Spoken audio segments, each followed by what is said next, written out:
फिर महासेन आचार्य विरचित प्रद्युम्न चरित्र के सर्ग 2 में क्षुल्लक महाराज के पाद प्रक्षालन एवं पूजन का वर्णन है। हलीश चक्रेश गृहेषु पूजितो निमित्त रोषी विनयेषु विषयेषु निःस्पृहः जिनेन्द्र मार्गे विरतो गुणप्रियः नयो विषादी प्रणयीन च न क्वचित। नारद जी बलभद्र नारायण के घरों में पूजित थे, निमित्त पाकर नाराज हो जाते थे,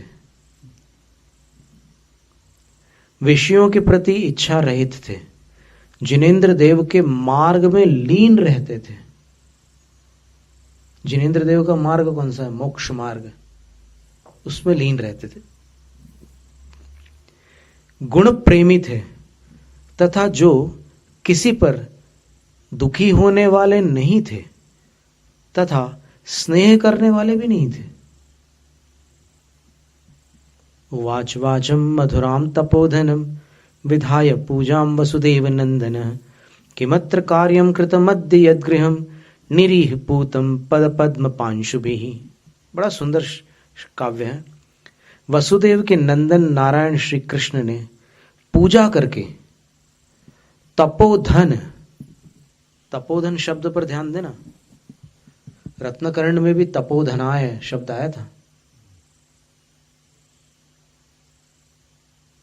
आहार दान के प्रकरण में तपोधन शब्द आया था रत्नकर्ण में।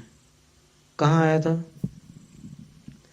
दानम वैयावृत्यम धर्माय तपोधनाय गुण निधये अनपेक्षितोपचारो पक्रिय मगृहेन मगृहाय विभवेन। ये शब्द आए थे, वही शब्द यहां पर भी है।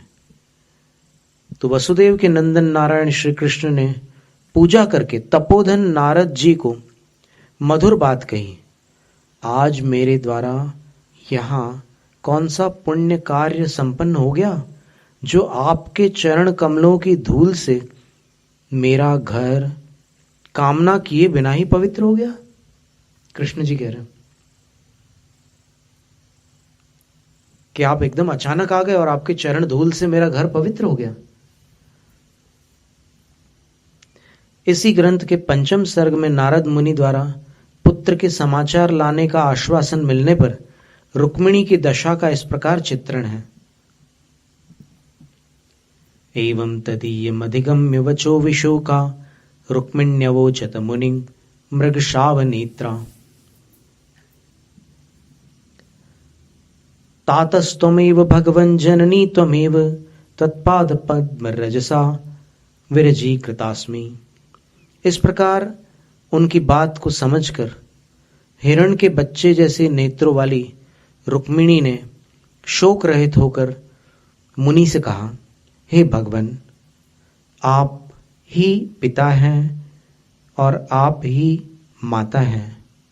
आपके चरण कमलों की धूल से मैं शोक रूपी धूल से रहित हो कर दी गई हूं।